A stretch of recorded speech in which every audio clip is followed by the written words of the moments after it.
everyone, and welcome to Screams After Midnight. I am Pierre, and joining me, as always, is Tim. That's right. I'm sorry, actually, I started this episode with some melodramatic narration, talking about how difficult life is, and how we're all just trying to survive in a world where no one really understands us and who we are, and we should really try and be better. Okay, I'm just going to... 2 years ago, Octoberthon 2017, there was a vote. One of the votes for that year on patreon.com/MailFuzzTV was it a werewolf vote? I think it was a werewolf vote. The winner was The Howling. And because we did the first one, we said, hey, we'll add that to the franchise slate that we're doing. And we started working through that gradually, doing a movie every couple of months kind of thing. And we kept that quite consistent. We've been very busy this year. I mean, it's not like we've slowed down recording episodes this year. I think we've just had more new stuff to do, but or more other stuff. I don't know where all the slots went. But this is the eighth. This is the eighth and final Howling film thus far. It is the Howling Reborn, which came out in 2011, which is insane because the seventh one, New Moon Rising, came out in 1995, and. So I was going to just point out that we have this odd correlation with the real movies in that we were very consistently going through them until 7, and then we had a bit of a gap between 7 and 8, but that actually matches the actual release pattern of the movies, because I think we did 7 back in I want to say March or April. It was a while ago. It was earlier this year. Yeah. I think we got up to 5 or 6, but by the end of last year, and then we've only done 7, and now this is the 8th one. And luckily the final one, because I'm going to say this, Tim, the Howling franchise as a whole is kind of garbage, right? Like, the first movie is decent, but not as good as maybe the reputation would suggest. The second one, and to an extent the third one, are kind of fun in a bad way. But once you get to 4, holy shit, it just keeps getting worse in ways that I can't even fathom. Now, I want to remind you, The Howling New Moon Rising, the 7th film in the franchise, was 50% line dancing. There was a line dancing music video interspersed with a really cheap werewolf movie that tried to tie the continuity of 4, 5, 6, and 7 all together. It was... Well, the thing is, I don't even know, sometimes when we'll finish, a franchise, we rank them, but, I can rank the first 3, but then, honestly, I don't even remember much about any of the other movies other than the line dancing in the last one. 4 was the one that was the remake of the first one in the small town, just cheaper. Okay. The 5th one was in the castle. Oh, okay, that was a castle one. Then the 6th one, that was the circus. It was the freak circus show kind of traveling. Yeah. Okay. And then 7. Did they fight the devil in that one? Yes. And then that's right. And then 7 was line dancing, and the line dancing basically, and brought another character back. Brought a couple of characters back actually, but it is funny. I would be interested to see if someone watches each movie and sees how much screen time werewolves get in them. I wonder what the percentage is as you go from movie to movie. I think this is up a little bit, this one from 7. From last one, sure. Yeah, but not by much. But yeah, the 7 was so light on the werewolf stuff. So your plot gets so convoluted, your plot gets so embroiled in line dancing that you eventually have to start fresh.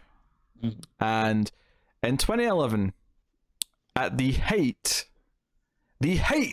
of Twilight, the popularity of the Twilight movies and book series was pimping out. 2009 to 2013 or whatever that period was, when those Twilight movies were coming out almost one per year, and you had all these knockoffs coming out.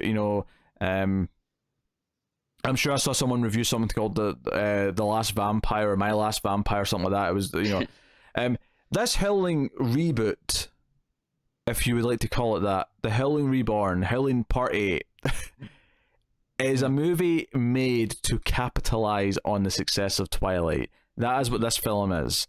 And if that doesn't tell you everything you need to know before we start talking about this piece of shit, then I don't think... what would you say? There's two very loose things that kind of make it feel connected to the Howling franchise, all in the name, obviously. One of them is that someone's desktop wallpaper is the poster for the first movie. Okay. Right? And then the Sure. second thing is that part of the plot in the third act involves someone wanting to broadcast themselves turn into a werewolf, which is kind of homaging back to the end of the first movie. Yeah. That is it. That is all in this movie that has anything to do with the Howling franchise. Well, it feels like what most of these sequels end up doing is it's just like someone has an idea with werewolves, so it's like, let's just throw this cheap name on it that people recognize. Or in the Howling 2's case, an idea with vampires that they crossed out the word vampire and put in werewolf at the last minute, if you recall. Yeah.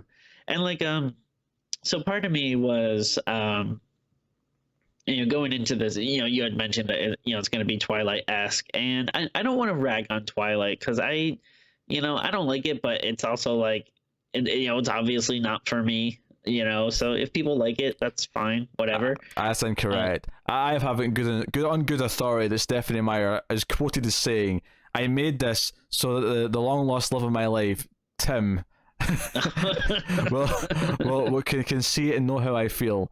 It was made specifically for you and no one else." Oh well, I might have to get in touch with this this woman. I am happily married, but she probably does have a lot of money, so well, hell, that entire franchise was based on the Team Jacob or Team Edward, and this could be Team Wife or Team Stephanie Meyer. Put your votes in below on this episode of Screams After Midnight. Obviously I'm joking, I love my wife, but wait, if you marry Stephanie Meyer, do we have to change the title of this show to Screams After Twilight? That wouldn't be too bad. It's kind of catchy. But yeah, so going into it, I was like, I figured I probably wouldn't like it, but also like, I don't know, maybe it's a good movie, maybe it's just not something for me if it's in this kind of vein. But I think I can clearly say, even if you do like Twilight, you gotta admit this is a bad movie. Like, this is not good in very many different aspects. Tim, I've never seen the Twilight movies, right? I've seen clips. And from what I have seen, they seem like they are genuinely quite bad movies. And on top of just not being for us, right? I think they're genuinely just poorly made and kind of laughable. And maybe one day, that's something we can do. We can at least do the first Twilight and kind of tear it to shreds, if it is so deserving. But I haven't seen it yet. And I'm sure one day I probably will, because we'll do it on the show, like a bunch of idiots that we are. Maybe that'll be a goal on Patreon. Maybe after the streams, monthly streams show goal will be like a goal for doing the Twilight franchise. Okay. Sure. Yeah, I mean, I guess if people want to pay us money to do it, fine. You'll buy it at a high price. To quote the merchant from Resident Evil 4. So my first observation about this, and honestly, full spoilers just from the get-go, I don't care. Nor should you. It's bad, there's werewolves in it. We'll work through it more or less in order, but the first thing I really want to say about it is that it's clearly, obviously, based on Twilight, and it's high school romance with werewolves, and at one point there's even random topless dudes who are werewolves, which is very Twilight as well. But the main character, I want to talk about the main character here a little bit. Okay. Because despite the fact that this is clearly the character's name is Will, and it's clearly riffing off the Twilight, it kind of swaps the roles a little bit, because it's the sensitive guy, and then the girl's the one who's the more adventurous. But it's the sensitive guy. I mean, well, I guess Edward's the sensitive guy. I mean, I've never seen Twilight. I assume know a lot about it. I assume from my knowledge of Twilight that while Edward is the sensitive, brooding type, he's the interesting, mysterious one who kind of lures Bella into his world of vampires, right? Whereas this movie, he's girl, an angel type. I'd say how dare you, but I do genuinely think Stephanie Meyer ripped off some material from the hit television show Buffy the Vampire Slayer, and perhaps its spin-off, Angel the Vampire. Yeah, Edward's a little bit of an angel type, and then Jacob, a little bit of an Oz type. there's a reason why he has the spiky hair, right? I'm just saying, there's a reason why he looks the way he does. Anyway, so, but in this movie, first of all, the girl's name, Eliana, is like trying to be the most pretentiously pretty name I've ever heard in a movie. Eliana.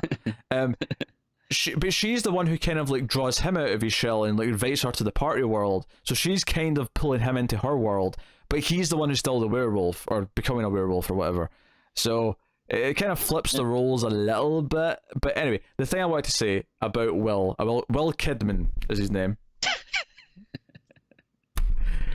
is that despite the fact that this is clearly riffing off of Twilight and trying to make that Twilight money, for some reason, they went out of their way to make him look as much as possible like Harry Potter. And I don't know if that's just me. Between the hair that comes down his fringe and stuff, and then the glasses, they're really going out of their way to make him look like Daniel Radcliffe. And I don't know, I don't know why this choice was made. But those are good points. Yeah, I thought that same thing. I was like confused about who was and wasn't a werewolf because I was thinking, like you're kind of mentioning, I thought, oh, okay, he is this quiet guy who likes this adventurous girl, so obviously the adventurous girl is a werewolf who's gonna kind of like bring him into this life. And then I was generally surprised, like when probably like halfway through the movie, I started to realize like, oh wait, she's not a werewolf, is she? But then like I thought the people she was hanging out with were werewolves. Like I was like, all right, but her boyfriend then, that asshole or whatever, nope, guy is probably a werewolf, right? And then I was like really surprised when I was like, oh wait, he's not a werewolf? No. There is a team of mysterious guys who always walk around in slow motion at the high school who are werewolves. Yeah. By the way, they're I guess honestly, what you gotta look for is what speed they're walking at. Yeah, it's like 7 or 8 minutes into the movie, we're in like the high school, and like the first time this group of guys like walk up the stairs in slow motion and this song starts playing, I started laughing out loud because I realized exactly what I was in for. I realized that the movie that I was watching. I that's the other thing. The soundtrack is that it's full of like sensitive indie like acoustic songs. Like that's what most of the soundtrack is. Yeah. It plays constantly because it's a sensitive movie about a sensitive character, about true love between two misunderstood individuals. There's a really bad one that I think was like another popular song that someone just did like a sensitive acoustic cover of. And I was like, oh. At one point, there's a cover of "Don't Fear the Reaper," which I actually like that song, but I did roll my eyes when this like soft acoustic version started playing here. Yeah. Because it played throughout the whole scene, and it was weird because the scene has like lots of ups and downs theoretically, or as it should, based on the drama of the scene. But the song just consistently played throughout the whole thing as if nothing was changing during the scene. It was weird. Yeah. Man, I don't even know where to begin. I hate so much. Well, I have to mention one other thing here. Just one of the actors in this movie is an actor that I know from something else. Who from school? Not from Oh. from another TV show, or from a TV show. So Jesse Rath, who's in Supergirl, who plays Brainiac 5, Brainy. He's in this. He's like Will's like one friend who's into movies. And he's not really good in this either. But obviously, I don't really blame him because like I don't imagine the direction in this was lighting anyone on fire here. Yeah. But I think even though his character's still terrible, you can kind of tell he has more natural charisma than like almost anyone else. I think him and the girl, sure. I think the Lindsey Shaw who plays Eliana, I think you can tell that if she was directed by a proper director, and probably has and other stuff since then, is probably a decent actor. Whereas the Landon Liboiron, who plays Will Kidman, he is garbage. I'm pretty sure will always be garbage, and I can't imagine him ever delivering a line in a way that's not pathetic and silly. Sure. And just to clarify, you mean garbage at acting? Because yes. he could be like a saint. Like. Oh sure, yes. As a person, he might be a lovely person. He might be a delightful human being. Where was this filmed? Oh God! Do you know we've seen him in something? Oh no! What is it? He was in a movie we reviewed last year. Last year? Yes. Will Kidman was in a movie we reviewed last year. I can't think of it. Or I don't And have actually, any other clues. reading the credit, I can remember who it is now. It's specifically in the movie. How many words are in the title? 3. All right. 3-word title. Movie we did last year. Bloomhouse. Bloomhouse. Truth or Dare? Yes. And he played. I mean, mild spoilers for Truth or Dare here. But you know how there was like a twist where there was actually like brothers. We thought it was the same guy, but there was like brothers who like lured them to the place. Right. I think that's him because he's credited as Carter and Sam Meehan, so I think that's him. I don't remember his face in the movie, but oh boy. Well, I mean, it sounds like he's doing quite well for himself. yeah. And to be fair, I remember thinking he was bad in that as well. So that's not unique to this movie. Oh dear. All right. Oh, he was in Hemlock Grove. That was a werewolf show, right? I'm not sure if it was specifically werewolves or just kind of like supernatural stuff in general. I think like a werewolf was a big part of that, though. I never watched it. I heard it was very, very bad. But Okay. if it is worth watching, please let us know. I imagine it's not, though. I don't think it is. I think that was back when Netflix only had like 3 original shows, and that was always like everyone always talked about House of Cards and Orange Is the New Black, and then Hemlock Grove was just kind of there. Yeah.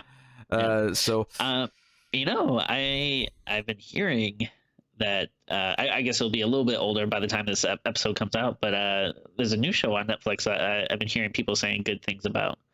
It's is it Marianne or something like that? It's a French show. Well, Tim, if you paid more attention to our YouTube channel, you would notice that I already reviewed the first episode of Marianne. Was it good? I've seen some people on like Twitter and stuff have been liking it.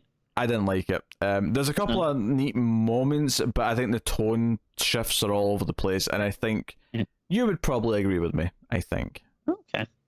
All right. Well, I'll give it a shot. At some point, I'll watch Dark and that show. Oh, Dark's way better. You need to watch Dark. Dark's an amazing show, Timmy. Yeah. I'll watch it right after I watch The Boys and also very good. Yes. The Wire. Yes, The Wire is a seminal show. Seminal show. Love Boat. Yeah, eventually I'll get around to all these. God, you gotta watch it. You gotta put in the time and watch The Wire. It's a seminal show, and you know what they say, when it comes to seminal stuff, you have to give all the semen you've got. Okay. I don't know what that means. I just made that up because semen and seminal are kind of similar on the word spectrum. It's not bad. I see where you're going. Of course, that means I would have to prematurely end the Buffy rewatch we're doing. So. Oh no! Don't do that! Don't dare you! No! Also, don't do anything prematurely when it comes to semen, Tim. That's true. Okay, that's not bad. Not bad. Jeez, I wish this movie ended prematurely because I was not having fun watching it. No, I was not. It was 90 minutes, but it felt a lot longer. So there's so one thing you were talking about the friend earlier. Yes. So what was the whole thing that he wanted to do in graduation? Like he kept talking about like, oh, he had this big plan. He was going to broadcast something. I have no effing idea what he was trying to do. He was live streaming something, and he was doing it as a pitch for a movie, but was he going to act the movie out? Was he going to stand there and tell people what the movie was? I don't know. I had no idea, but he just kept being like, by the time this hits, like, I'm going to be legendary. People are going to, like, respect my movies. I'm like, what are you talking about? Also, it's worth mentioning, this is 2011. This is like before like Twitch, and I don't even think YouTube had live streaming yet at this time. And I'm not saying streaming did exist. Like Ustream was a thing for sure. But it caught me off guard because there was a point where Will and Eliana start looking at his stream, but they do it on like the security camera monitors. And I actually thought it was a mistake at first, but I'm like, how can they see through his camera? Why is his camera appearing on this monitor? And I was like, oh, he's meant to be streaming this thing live. I'm okay. He's went to his stream page. And I was like, so like bad, and like he's getting chased by a werewolf, and it's like so like convenient. Like you never see anything. Like it always like blurs out right before like he gets to something, and it's like It was really bad.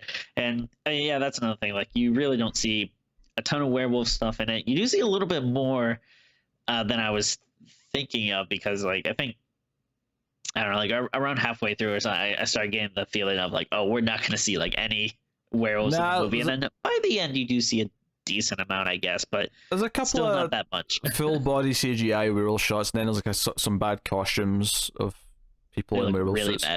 Bad. There's one scene, like one of those like slow motion guys you're talking about.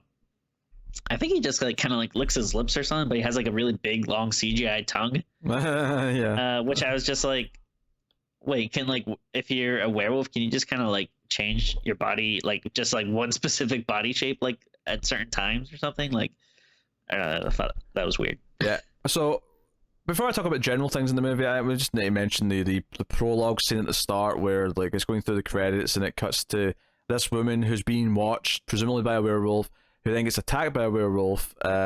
It's all in POV, so we see like her screaming, and there's like a weird, really bad looking CGI explosion in the middle of this scene, and I'm not even sure, like, is it the building they're in when she's being attacked? Because like when it cuts back to them, it's not like there's fire or anything like that. It was weird. It just cut to this explosion shot.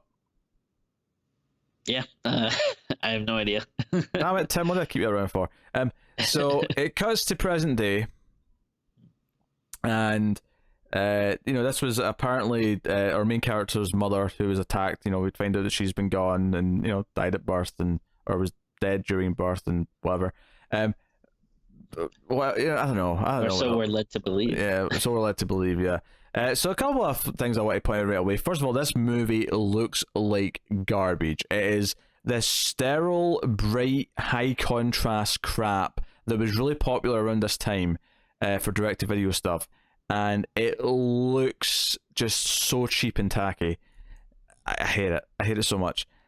The second thing is, and this is something that's consistent throughout the entire film, no one really knows what it's like to grow up like me. Every day is just trying to survive and not knowing where you really fit in the world. Oh, and you know how you can tell that like he's like a sensitive loner who's misunderstood is you got to have the shot of him, bending down, drawing, and this always bugs me in movies, like whenever they show someone drawing, it's always like this amazing, like detailed, like I'm a doodler. I love to doodle when I'm at work. Like I have like a little like, sticky notes or something that, if I'm bored, I'll just do like a quick little sketch. I should probably save them because they'll probably be worth a lot of money someday. But like I hate in movies, like they always give like the idea of someone just kind of like doing a doodle, but it's always like this perfect, like amazing looking little sketch. And also it's like super creepy. He's like drawing the girl that he likes, and that should kind of be like a red flag if you're not like someone you don't really know or whatever. But like later she like kind of like is into it. She's like, oh, like I noticed you drawing me. I always thought that was cool. It's like, what? No, like that's like creepy. Yeah, and she gets him to. She rips a page out of his sketchbook of her, a drawing of her, and said, "I want you to sign it." And he just cut himself, so she takes his blood and wipes his blood on the page as a blood signature. And it's like, okay, all right. Not normal behavior there. So yeah, but to go back to the narration, all through the entire movie, this little prick is constantly sounding mopey and talking about, oh, I just try to survive every day. My dad doesn't understand. No one really understands me. I'm the worst ever. So I noted down one. I didn't take lots of notes for this movie, but I took down one because I really wanted to bring this one up. Yeah. It's one scene. It's later on. They're in the library, and he's been trying to tell her that like he's a werewolf, or he thinks he may be becoming a werewolf, right? And I just started having this conversation in the book stacks, like talking about this, and there's literally a like couple of lines of narration in the middle of a scene. The conversation just pauses so that he can narrate for a couple of sentences. Like, what the hell? He talks about how vampires have it easy and stuff like that. It's just in the middle of the scene. It's about vampires having it easy, and it's all romantic and lustful and whatever, but he doesn't have this eternal knowledge. He doesn't have, he can't read minds. And he ends this little bit of narration with I'm just a guy who wants to do really bad things to a girl. That is a line of dialogue. I remember that. That is like messed up. What the hell? And then the scene just continues, and she starts talking to him again. She's just standing staring at him as he's like in thought narrating to himself. This movie is like just full of scenes that like someone thought were cool, someone thought were like deep and meaningful, and they are the most like 12-year-old person writing shit I've ever. I don't have words. I don't have sense. I can't form thoughts. Well, like this is why like it felt like it was actually written by someone in high school, which is not what you want. No.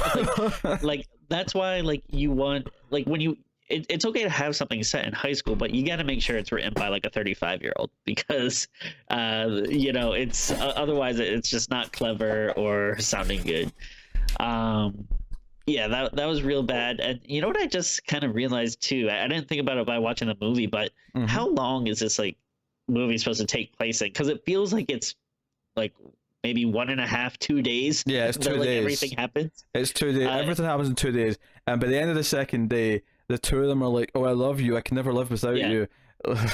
That's enough time for someone to become a werewolf, come to terms with being a werewolf, to fall madly in love with a person he's like never talked to before, or if they have, it's been very brief. It's pretty insane. Romance, Tim. Romance. That's how the kids do it. And then like all this stuff is bad, but then you bring in this the queen of the werewolves, his mother, and it's like who's still alive and is unrecognizable, seduces his father, then kills his father, and then shows up as like, "Hey, you're my son, and you're destined to be with us," and some such. I don't know. But like, I do think there was like a line that was like funny where I think like she talks about like how like maybe he's like too sensitive or something. So I do think it was kind of funny that even she like realizes like, "Hey, come on, man, you're annoying." Like, it's like it's not the son I wanted. Yeah, so like early on, like she invites him. Eliana invites him to a party because she spoke to him briefly after her kind of boyfriend threatened him. Her kind of boyfriend, I'm still kind of, by the way, who has a very distinct accent that is very, very distant from anyone else in this movie.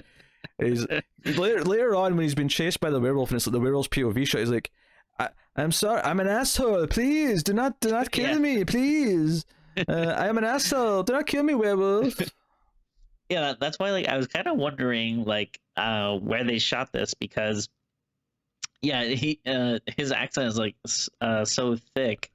Like I didn't know if like, oh, did they like shoot this like overseas somewhere and they like just hired a local person? Or I would agree, except the fact that I feel like the sign for that usually is that there's a bunch of smaller parts that have accents, but it's just him. That's true, yeah.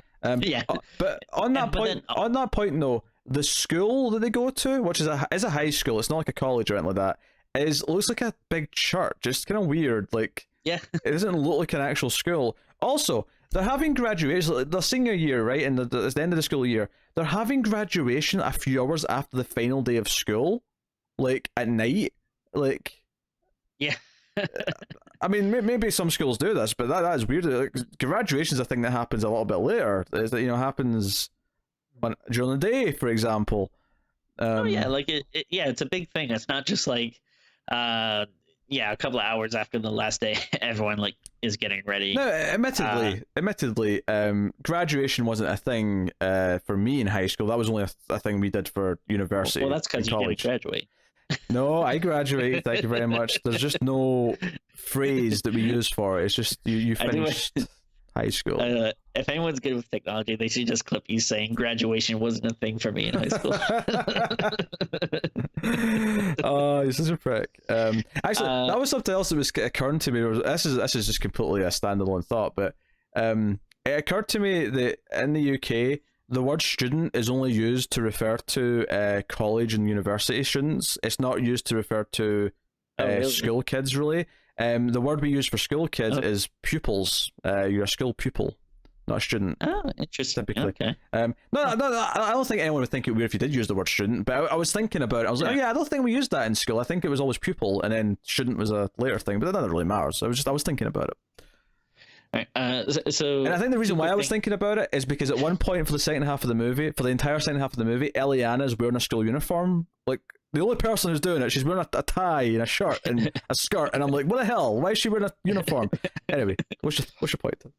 All right, well, a few quick things I want to bring up. So going back to the, I guess, boyfriend. So yes, here's a thing that I was confused about was, is he her boyfriend or not? Because, the main kid, his Will, was looking at Eliana, and so that guy gets all upset and he cuts him, and first of all, this is like more than a bully. He is a murderer, because he is literally trying to murder this kid. Later on he pulls out a gun, so yes, he is more severe than just a typical bully. Yeah. But it's like he's going to threaten him don't look at my girl and stuff. But then so it makes you think that he's her boyfriend, but then it also she never stops him. She's there's never a scene where she's like, oh Greg, I told you I'm not your girl or whatever. So it kind of leads me to believe that they are going out together, which, if that is the case, she also crazy. She also admits later that she's just with him because, he's got a nice ass, and I'm not going to be with him after high school. I don't care about him. But then they never she never addresses all right, even if they're not a serious relationship, she would probably still address the fact of hey, what happened to him? I haven't seen him in a while. Shouldn't he be around here somewhere? He's not answering my texts. Yeah, because he attacks Will in the bathroom at one point because he found out that he went to that party that she invited him to, and they danced a little bit at this weird industrial party thing. And isn't there? I'm just remembering this now, but wasn't there a scene where the angry boyfriend didn't he kind of sniff Will a little bit, get up into his face and kind of sniff him? I think that was him. I know a character did that. I thought that was him. I don't remember. But that would imply that he was a I remember him saying when he first grabbed him the first time we met all these characters, he grabbed him and says, Eliana only dates people in her own species, which implied that he was a werewolf. Oh, I'll give you that. Right. I'll give you that. So I kept thinking he must be a werewolf, but he's not, which is insane. And he's and that whole group is kind of maybe they're just standing next to each other, but they're always so close to the people that are werewolves that it's why are they not werewolves? It's so it drives me crazy.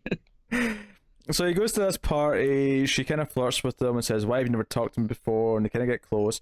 She's kind of awful when the cop talks to him outside and he realizes he may be on drugs because he was given a pill when he went in. She's like, oh, I don't know him. And I was like, that's cool. You feel like she should apologize to that later because I was just scared because the cop might arrest me or whatever. And they don't. But we get this scene after. So Will gets attacked in the bathroom by the boyfriend, Roland, I think his name was. And Roland pulls out a gun, whatever. And we get some the movie's not well made anyway in general. It looks really bad and the editing is not particularly good. But the editing got especially shit in this scene because there was a lot of points where they just teleported mid-fight as they're fighting next to the bathroom stalls, and then there was a really awful slow motion effect as Will throws him, with presumably some super strength because he's a werewolf now, and he was flying across the room, and Will runs out and Roland chases after him, and then next thing we know, there's a POV werewolf shot chasing Roland, and Roland's got a gun. He's like, please, I'm an asshole, don't kill me. Oh, sorry. Please, I'm an asshole, don't kill me. You're tearing me apart, Lisa. Very, very much like that. But there is also another moment in the bathroom afterwards where one of the slow motion guys from that gang walks out and it's just right. Werewolf. Yeah, it's where was he when this other student was almost killing this other student? Yeah, and for some reason, other people. Sorry. Although we know that the body got disposed of because this guy who works in the cafeteria, but he's also a student. I don't know what's going on there. But he actually gives Will a hot dog that has Roland's finger in it. Oh yeah. Ugh. Complete with crunchy sound effects. And then and we see I forget if I'm mixing this up with something else, but do we see Roland's body like falling down the like stairwell? Oh, we do, yeah. When he gets killed in POV, he gets thrown over the stairs, and it's very so bad. Yeah, it's a very silly sort of drop, and you see the dummy hit at the bottom, and it's just it's pretty rough.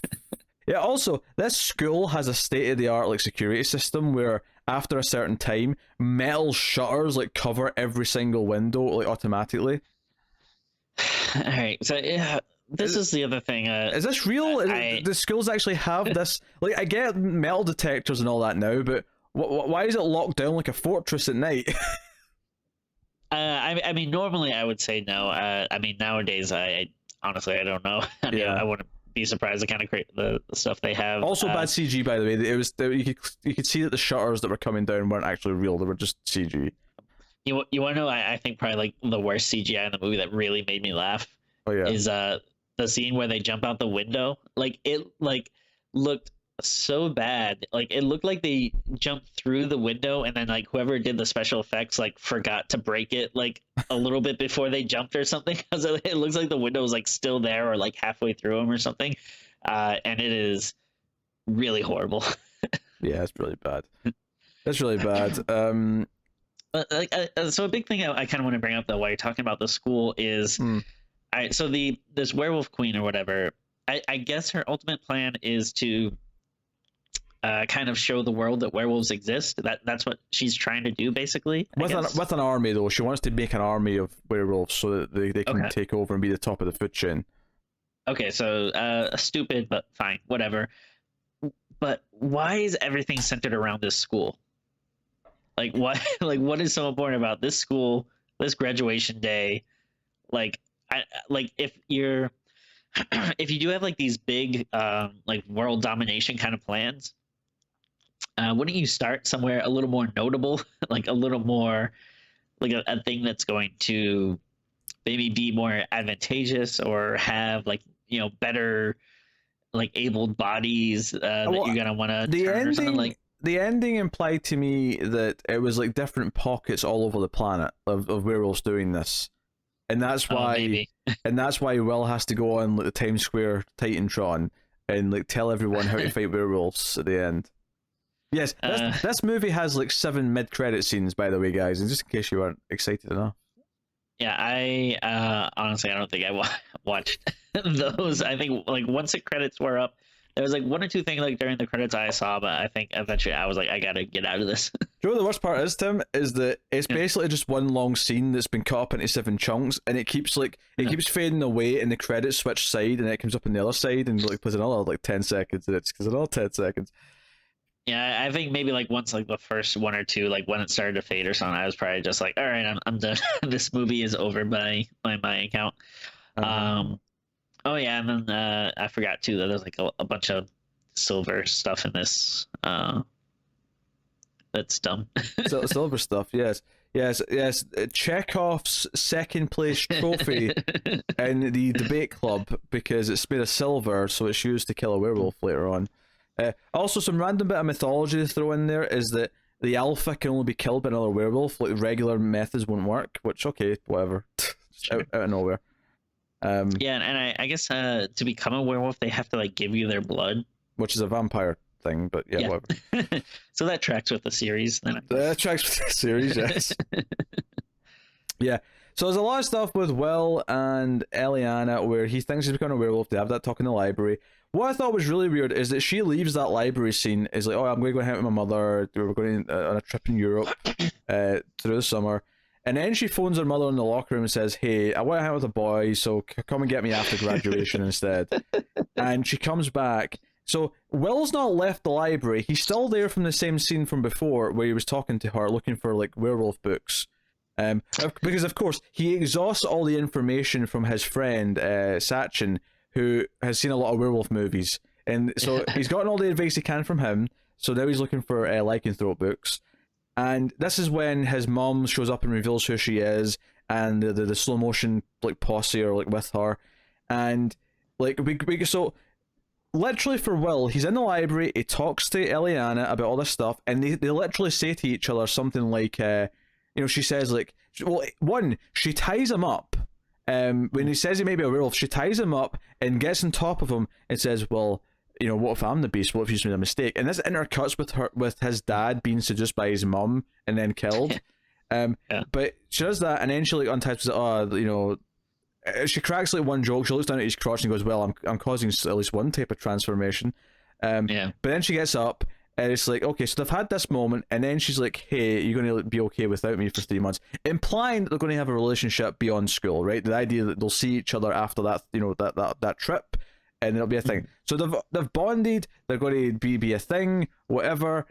She comes back within like 10 minutes, and his evil mother's there, and his evil mother's like, hey, we're going to kill this bitch, and Will's like, oh, you have to go, you can't stay, I can't care about you. But then, mom's going to kill her, and he's like, no, let me do it. And it's obviously just a ploy, and this is when he, jumps out the window with her. And it looks really bad. He lands first. He makes sure he lands first so that he takes the hit, because he'll rejuvenate because he's a werewolf. Total Wishmaster move. As a total Wishmaster move. And I don't like the idea of like they're so powerful even when they're humans. It's like, oh, like, like when you're human, you should be like vulnerable. Like that should be part of the deal. Like, you should only be like, once the full moon's out, then you're a werewolf. That's when you can have your powers. Also, that's another thing. In this movie, they can just choose to be a werewolf or not in the full moon. They can turn back and forth from human to werewolf as much as they want. There's no like, I'm going to definitely turn into a werewolf stuff. I forget, wasn't there some bullshit about a blue moon, or making a big deal about? It's the blue moon, which is why they're doing their big uprising tonight, because they've got a bunch of humans that they've like injured but not killed in the basement that they're going to turn to werewolves, so that they've got an army to attack the graduation. So it's all right. So when we record, we'll usually do a couple of movies at a time, and for the most part, it's usually like kind of random. Like we'll just be like, all right, well, we need to get this one done, and we'll do this or whatever. But I always feel like a lot of times we pick these movies at random, but there will be like little coincidences. Sure. And I feel like every movie like we watched for today's recording always had like a secret room of like dead bodies. That one did, and the last one we talked about did as well. Yeah, you're right. All three of them did. All three of them did. Yeah. A very good point. It's a good point. So basically, because of the lockdown that happens in the school, they get trapped in the school with the werewolf gang and the evil alpha mum, and also Sachin's up in the chapel area at the top, shooting his weird live stream thing, and gets killed as well, of course. Yeah, and I think going back to your point of like what is going on with this school, like it has like a weird like chapel area. Yeah, and then like.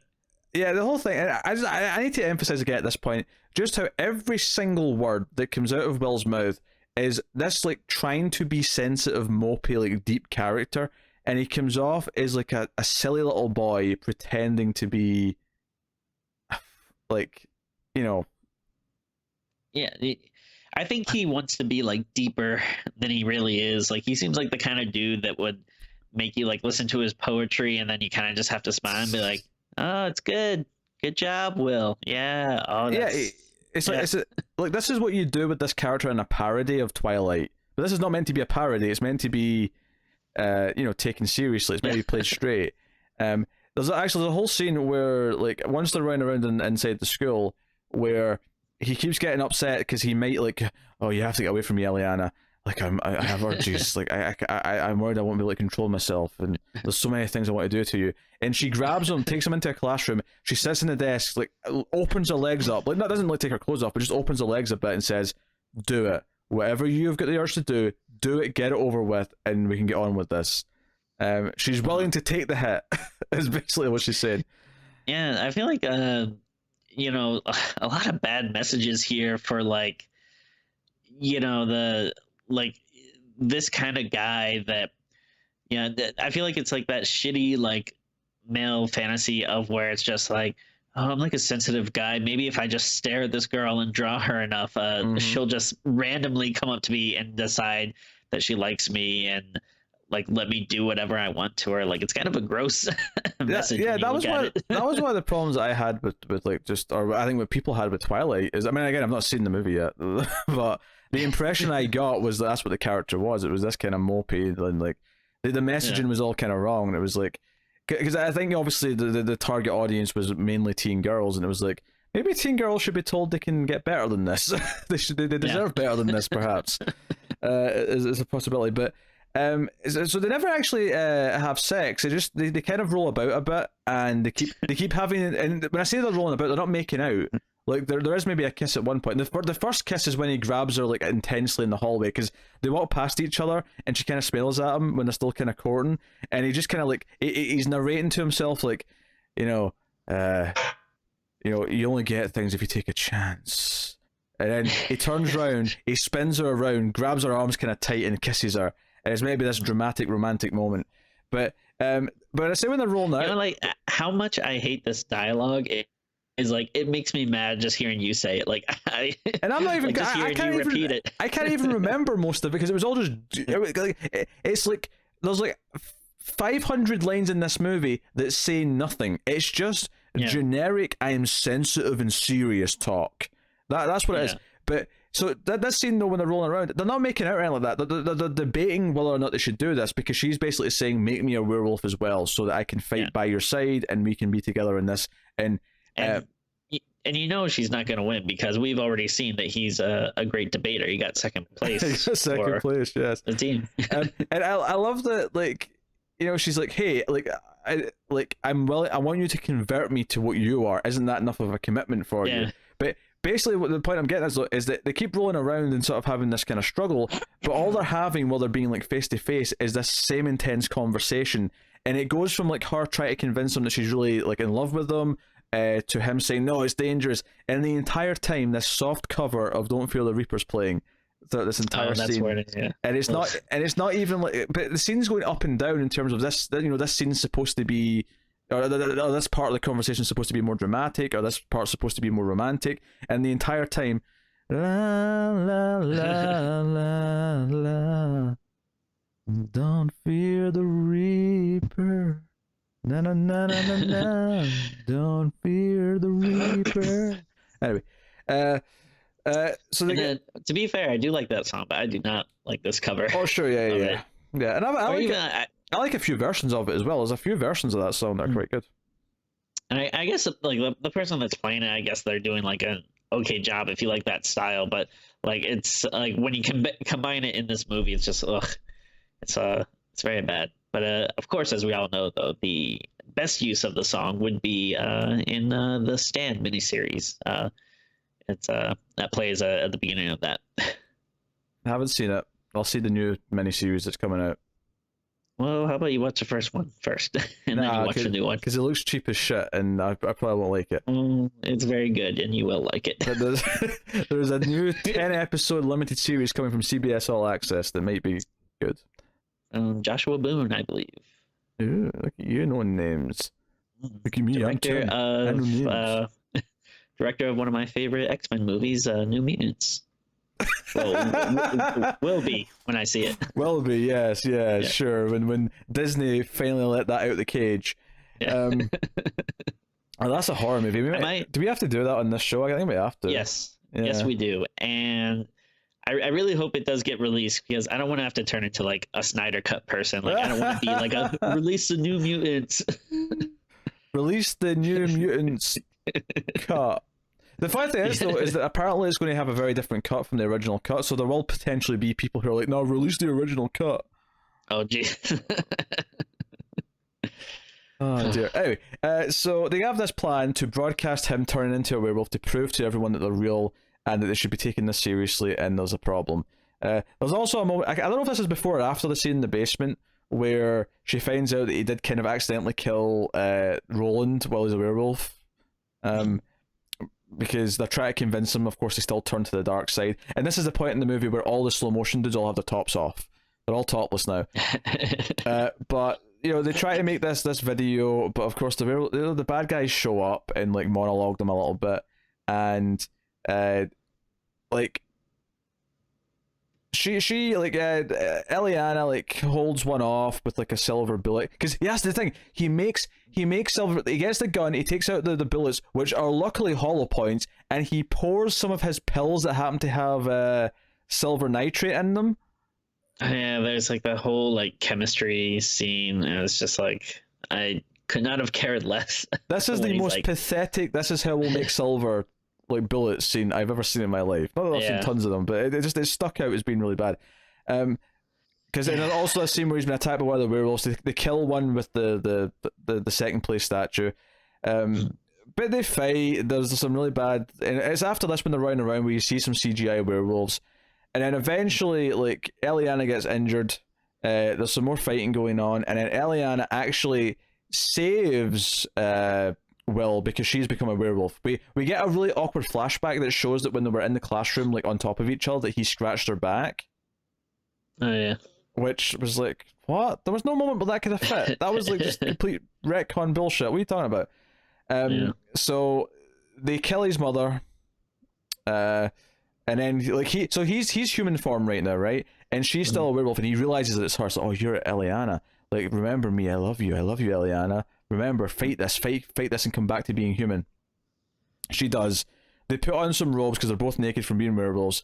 They walk out through all of the graduates who are outside, just kind of waiting around and like in awe of why the high school kind of like half exploded a minute ago from all the fighting. And it just ends with them. Like, there's more narrations like, we'll walk into the future and we'll be together and we'll do this and we'll do that, as they both walk side by side and they smile a little bit, and the movie ends. Except from the mid-credit scenes where he's on like all the screens all over the world explaining how to kill werewolves, which is abysmally painful and tedious and stupid and everything above. This movie is horseshit. It is absolute horseshit from second one until second end. Absolute horseshit. I don't.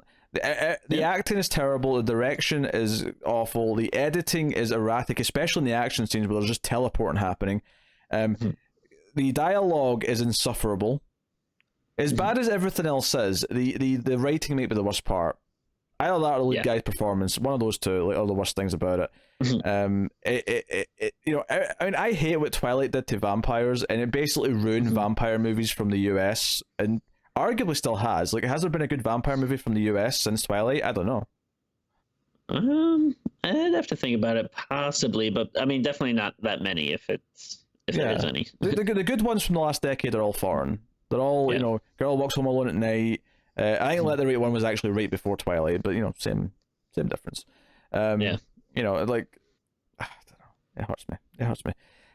So I don't necessarily. I mean, I don't care about werewolves as much as vampires, but I don't really want werewolves to have this done to them either. Like, I'm okay. I want the werewolves to be intimidating and scary, and this just further proves my point that there's only 2 good werewolf movies and the rest suck. I don't agree with that, but I mean, there's no shortage of bad ones. You love Silver Bullet, I get it. I mean, well, obviously, American Werewolf in London is great. I love Silver Bullet. Ginger Snaps is really good. Yeah, that's the other one. But yeah, I'd give shout outs to a few others. I actually really do like the movie Late Phases, which I think is one we'll probably catch up on at some point. But that was the one that kind of came out of nowhere that I actually thought was pretty good. And then if you want to give it to like the original Universal, like Wolfman, like that should probably get like. It's not my favorite Universal movie, but it's only okay. I like it enough. I like it enough. You got into like the 4th or 5th movie, like, I like it enough. Yeah, the bar's already dropping considerably here. That's all I'm saying. All right. Well, I mean, not everything is going to be great, but hey, don't count them out. is all I'm saying. Yeah. How about we watch Cursed soon? Yeah, I'd be down. Get some more bad werewolf movies in us. But yeah, obviously the big thing to note here is that we have finally completed the Howling franchise. What, sorry? Dog Soldiers too. Well, Dog Soldiers as well. I wasn't super into that when I saw it, but I mean, I like it. A revisit is probably in order. We'll do it in the show at some point. Yeah. And I do know there's an episode of Creepshow coming up called Werewolf Down, which I'm excited for. We'll see how that goes. But no, we finally finished the Howling franchise, and it's taken 2 years. You know, we started this at the same time as Friday the 13th and Nightmare on Elm Street, and those have both got a couple left to go because there's more movies in those franchises. But we finally finished the Howling. It's nice to kind of cross it off the list, and you know, so soon it'll be those all two, and then we can focus on the other ones that we started in the last year. And you know, I love the idea that when we finally finish all the big franchises that, you know, eat up all these slots, that we can finally start doing some just more interesting random movies that have been recommended from, like, you know, yesteryear. But we have to get through these because, well, I don't know why, but we do. So this has been the Howling Reborn. I mean, I like doing the franchises. Like even if they're bad, I like it. I do feel accomplished. Like once we finish one, like how we did all of those. Yeah, no, I agree. I like doing them as well. But I'm glad to have this one done with, because I think without hesitation, I think this is the worst franchise as a whole that we've done. And I'm saying that, I know we did the Saw movies, but I think the Saw movies, at least there's a consistency of like this, like of like a 3 or 4 out of 10. The Howling dropped below that level at like number 4 and has not risen above it since. Well, I mean, at least with something like Saw, it's like I don't like that style of movie, but like a lot of the Saw movies I think are well made for that kind of thing, and I can see, like, you know, people liking them. Like these, everything is just, you know, a mixture of like, okay, well, not only is like the script bad, but it's also poorly made, and they, you know, don't have enough budget to like actually show the werewolf, and like, you know, that there's a myriad number of like problems with them other than just, you know, like, oh, well, this one didn't really have as great a story or something. Yeah. For the record, in terms of franchises we've done, if you're curious, if you want to go back and check out some of the ones, we've done all the Halloween movies. We've done all of the Texas Halloween Chainsaw movies Massacre. that exist. They exist. We've done all the Texas Chainsaw Massacre movies. We've done all the Chucky movies. In fact, by the time this goes up, that'll be true. So I don't have to even put any caveats in. Oh, sure. Yeah. Because there's a new one this year that we've technically not done yet at the time of recording, but we'll have it done before this goes up. So, what else did we do? We did another one that year, didn't we? Oh, Saw. Yeah, Saw. We did the Saw franchise. So, yeah. And then we did some shorter franchise. We did the Slumber Party Massacre trilogy. We've done the Reanimator trilogy. We'll knock off another 2 that we did this month. That's true. Yes, we will. Yes. So we're working through Psycho and Wishmaster this month, so those will be done. As far as what's currently ongoing that will still be going after this month, like I said, Nightmare on Elm Street and Friday the 13th have a couple of entries left each. We did start Critters, we did start Record, we did start, of course, Leprechaun, and there may be one more Scream. One more Scream, yeah, Scream 4 still to go as well. So, you know, we're chipping away at them. Obviously, there's some other big ones to get. Oh, Hellraiser as well, we're still working through. But there's some other, obviously, I wanted to do all the Puppet Masters at one point. I wanted to do the Children of the Corn movies at some point. I wanted to do the other ones. There's some other short ones as well, like Night of the Demons. I want to do that trilogy, and Sleepaway Camp. You know, there's other franchises to hit, but plenty on the plate just now. But anyway, to wrap this back round to Howling Reborn, final thoughts and a rating out of 10, Tim. Yeah, I mean, I don't think there's anything like good about this movie. Like it's, you know, it looks bad. You know, the acting's not great. You know, you don't see a ton of werewolves, and when you do, they look cheap. The story's stupid.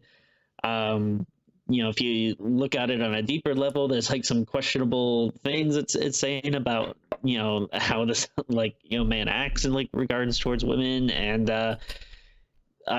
yeah, like everything is just so mopey and morose and trying to be sensitive, and it's obviously like, and there isn't even any like artistic merit to it. Like the only thing you can really, like, you know, look at this movie as is like, well, it's trying to not only, you know, piggyback on like the popularity of Twilight, but also just, you know, trying to piggyback on the name of an existing franchise. Like, I don't think anyone was thinking of The Howling when they wrote this. Like, it's, you know, very clearly trying to be something else, and then when they realized how shitty it was. I don't know at what point they wanted to get the Howling name attached to it, but I'm sure And that also, the only really reason was how many Twilight fans in 2011 even have ever heard of the Howling? sure. Like, Yeah. really? I mean, come on. So with all that being said, I mean, if I give maybe a tiny compliment, is that I guess there were multiple times I laughed in the movie, but like, but it Not because it is definitely a intentionally. bad. Right. But I mean, sometimes we talk about, oh, this movie was bad, but I had a fun time watching it because it made me laugh or whatever. And I definitely laughed at this, but not in the fun way that it's like, oh man, I got to show this to my friends. Like I never want to watch this again. Oh, you know. absolutely. Also, actually, one final little point here, little thing. Everyone had the same sort of slidey phone in this. Like, there was like multiple characters all had the same slidey phone. And this was 2011. The iPhone and some smartphones did exist, so it's not like Yeah. I don't know, it was weird. But I mean, with all that being said, like, I don't think there's like one Well, good actually, thing. which reminds me again, the scene where they were using that, they were texting each other in class. This scene goes on for like 3 minutes, yeah. and then both listen to their earphones, and they're just texting, and it's just like showing you images of the screens on both phones, and they're smiling at each other. Like, oh my god, that was a painful scene to sit through. And it's like weird because then they look up and there's a sign that says like no texting, and I'm like, I don't know what is this scene trying to say? It's very stupid. But so with everything being said, like I can't, obviously it's gonna go low, and then like when you're doing a score and you're getting to something that's like really low like this, it's kind of funny because when you do a really really good movie, you kind of like start at 10 and then you try to say like, all right, like what are the negatives here, and I'll like chip down to then get me to like an 8 or a 9 or something. When something's really bad. Matt, sorry, Tim. Apologies to you and Matt, but I love the idea that this movie started at a 10 and just no. That's still what I'm saying. I love the idea that this movie started with a 10, and within like the first 10 seconds you'd already chiseled down to like 3 out of 10. It's like, okay, that's 7 points already. I can already tell. But what I'm just trying to say is like, if you watch something and like it's really good and you like it, and then you're thinking about the score, you start high and then kind of whittle down till you get to kind of what's low. When you watch something that's bad like this, you kind of start at 1 and then try to think of some positives to get it up to whatever like a 2 or a 3 you're gonna get it. And I mean, I'm starting at 1 and I'm not thinking of anything that can raise it above that. So I just got to go a straight 1. It's horrible. It's bad.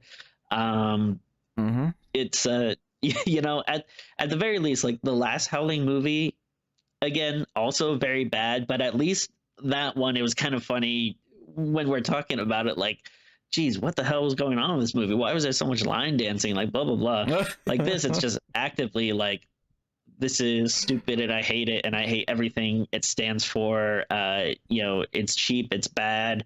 There's no artistic merit to it whatsoever, and sure, the people that made it should probably be ashamed. So 1 for me. 1 out of 10. But if you like it, that's cool. Shout out in the comments if it's your favorite movie. No one's got this as their favorite movie. If this is your favorite movie, seek professional help right now. Seriously. Yeah, I think when I start a movie, I don't think I start at 10 or 1, as much as I love the idea that you always whittle down from 10. The idea that you're chipping away at it and that your chisel hands look really sore if you go down to like a low number. Only when it's a good movie. Like I'll do that.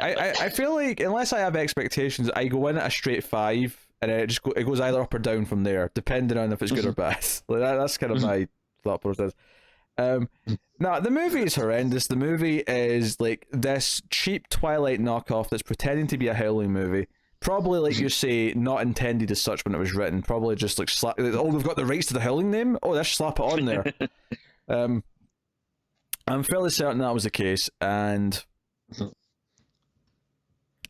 or maybe not. I could maybe see them changing the script a little bit because they had the whole broadcast, the werewolf transformation thing. That's maybe like the one thing that they changed. Like, okay, let's do something that homages, before they started shooting. But performances are bad. The script is a nightmare. It looks horrendous. It's tedious in every manner of the word. What can I say positive about it? Compared to other things that I've given like 1s out of 10s and things to, it has a slight professional sheen in that, even though the editing's bad, it it doesn't have hissing in the audio or anything like that. It doesn't have. It has audio mixing to some extent. I do mean some extent. It's not like great by any means. It's made by a company and feels like the dirty cheap cheapest thing you could have from a company, but it does feel like it comes from a studio. It's doing the bare minimum to actually look like a movie as opposed to like being shot on someone's phone or something. Yes, and it is the bare minimum. This is the absolute bare minimum. It did make me laugh a couple of times. I wish I could remember what I gave the last couple, just for basis. I can't remember. But I can't really argue with the one. I'm tempted to go 1.5. I'm tempted to go 1.5. I was thinking 1.5 a little bit, and then I don't know. I don't want to give it any credit. it's the only reason I'm tempted to go 1.5 is just because I feel like I'm thinking of other things that I may have given a 1 to, and I'm like, is this just slightly better just because the other thing that I gave a 1 to is so horrendously bad that this is at least this one is like, okay, I understand it because it's like, okay, it came out during the Twilight craze. I can see what it is. I can see why it is what it is. There's some movies we watch and it's like, what is this? Why does this exist? Who thought of this? Yeah. But ultimately, though, I think I can't really debate myself higher than a 1. It is a 1 out of 10, which is not the lowest score. I think a 0 out of 10 is a score that you can give. But I think that it's even worse than this, a 0. Yeah, it's even worse than this. Yeah. And to be fair, I think I gave a 0 once in this show before. Possibly. I want to say It Watches from the start of 2017. That was bad. Was a 0, but I could be wrong. I wonder if I've given more. I feel like I've probably given more like 10s than actual 1s. Like, I mean, Probably. We've watched some pretty bad movies, but I feel like I haven't given out too many 1s. I feel like 3 through 6 is probably the most common numbers that you're firing out. Yeah. On a consistent basis. Maybe 3 through 7, I don't know. Which is why, but it makes it special. I think if anyone thinks we're too negative sometimes, and not I know that anyone thinks going to accuse of that in this particular movie, but sometimes I worry that some new people will come and listen to us and they'll be like, oh, these guys are really harsh, and like all these movies, we're really harsh in It Chapter 2 and things like that, and I'm like, yeah, we are, but I mean, it does mean a lot when we talk about a movie and go, you know what, that was a goddamn 9 out of 10. I loved that. I think it means more, and I think at least we have fun when we're bashing a movie. Oh sure, yeah. Like I think this was like a pretty fun review, and I mean, how many episodes have we done? Like 400 something? No, I think by the time Octoberthon's done, once they're all added in, because obviously Octoberthon bumps up the count every year because there's 30 episodes in a month. I think we'll be over 350 by then. I think we're at 350. Okay. I think we're at 350 at the start of the Octoberthon. I think we'll be about 380 by the time we're done with the Octoberthon. Okay. All right, yeah. Just because I mean, like anything though, like if you do something a lot, like like the more often you do it, the more stuff you see, you probably are going to start to get a little more negative, just because stuff will start to seem not as original, or you've seen better stuff to compare things to. That we're experienced, we're veterans, is what you're saying. Yeah. I mean, not saying that if we did this 3 years ago that I would have loved it. Like, no, I still would have hated it, but maybe I would have given it like, maybe it's like a 2.5 or something. I don't know. Maybe. Actually, probably not for this movie, but I think that maybe other movies that you can find examples of that with. This probably would have always been a pretty bad one. All right, so just quickly then to wrap up before I do the outro stuff, we have to rank the movies in the franchise. That's the traditional end of... and I guess if there's a new entry, we just do it again when the new one comes out. I'm just thinking about the new Child's Play that we'll have done recently, which we've not recorded yet, but we'll have done recently. So I'll go first. I usually make you do things first, but I'll give you a chance to hear my reasoning. So I think the best movie... See, this is the weird thing. The best movie is the first one, even though I don't think it's that great. I think it's like a what did I give that? Like a 6.5 out of 10, something like. It's decent. It has some nice moments. I like the opening of it, but I think I'm actually going to put Howling 2 above it. And just purely because it's so ridiculous and weird and funny, because it is. It's Red Brown's in it, Christopher Lee's in it. It's clearly a vampire script that was turned into a werewolf movie. Like, all that stuff, it was more entertaining for me to watch. And then that song that kept playing. So I think 2 goes at number 1. I'll put 1 at number 2, and then 3. Because 3, while still bad, much like 2, has some, bad movie charm to it that you can kind of get into. After that, I guess 5, because the setup was okay, even though once it got going, it was too dark to see anything, but the castle thing wasn't a terrible idea. And then 6, and then 4, and then 7, and then, yes, Reborn's going at the bottom. Number 8 is number 8. It's just going right at the bottom, because I'll still take the line dancing one over this. Thoughts? I can't argue with that. Yeah, so for mine, I'll do number 1 is my number 1. I like quite a bit more than you. It's the big problem with the first one is the middle is just a slog. I hate to admit, but I really, really love the opening, and I really, really like the ending. So yeah, unfortunately, it suffers from a boring middle. But other than that, I think the 2 bookends of the movie are really great. And then my number 2 is number 2. Yeah, like you said, that one is it's definitely a bad movie, but in the kind of fun ways that you want it to be. Like, it is so outrageous and ridiculous, but it is a very fun watch because of that. And I'll echo that with number 3, which is my number 3. Yeah, because it's not as fun as number 2, but it is still got cheesy, fun bad movie stuff to it that makes it more of a fun watch. So the top 3 are pretty easy for me. This is where it starts to get difficult. For number 4, I think I'm gonna go with number 6. Okay. Just again, it's because it's a little crazier. Like, the devil's in it. They got circus freak stuff going on. It's still not good, but there's some wackiness that makes it okay, I guess. And then that means my number 5 will be number 5. And then for my number 6, see, 6 and 7 is where it's a little difficult, because 8 is going to be 8. That's no question about that. I really did not like 4 though, and I think I'm gonna put 7 as my number 6, just because of the sheer audacity of it. Because I think the reason why that goes above 4 is because, to me, 4 is so forgettable, and outside of the obvious shots towards the end where it's just a bunch of dogs running, they're supposed to be werewolves, so it's just dogs. It's literally just a shot of dogs. Yeah, and I remember I liked some of the special effects and some of the ending scene where I think one of the characters were melting or something. There's a few okay things, but I really could barely tell you anything about that movie. Where 7 is bad, but I'll say I'll never forget it.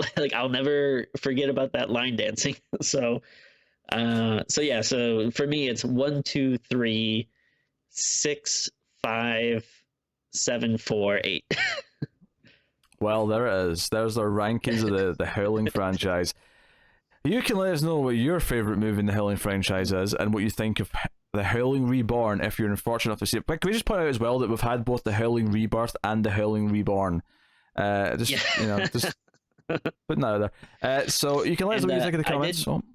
Yeah, and I'll probably update people. I've been hoarding horror comic books to start during the Octoberthon, because obviously gonna be watching a lot of movies, but I'm also gonna go be reading a lot of horror comics. And so I was at the store yesterday and actually did buy a Howling comic book, so I will let people know how that is. I believe it's called The Howling Revenge of the Werewolf Queen. Yeah, you can take the hit in that one. You can let us know how it is. I have no interest. So you can let us know what you think of the movie. If you've seen it, in the comments below, you can like and subscribe. You can support us by rating the podcast on your podcast app, Apple Podcast. Give us 5 stars, that kind of thing. Helps us out a lot if you do that. You can support us financially as well by going over to patreon.com/MailFuzzTV, where you can support us for as little as $1 per month, and that $1 per month will get you an exclusive bonus episode every month, as well as some exclusives of other shows that we do in MailFuzz TV as well.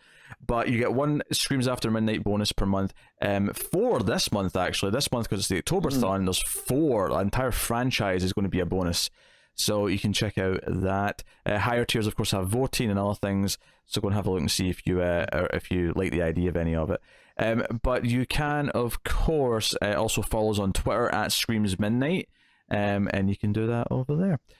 So thank you very much for watching or listening. We always appreciate it. Keep watching scary movies. Happy October, guys. We still got some movies left to go. We'll see you next time. Goodbye.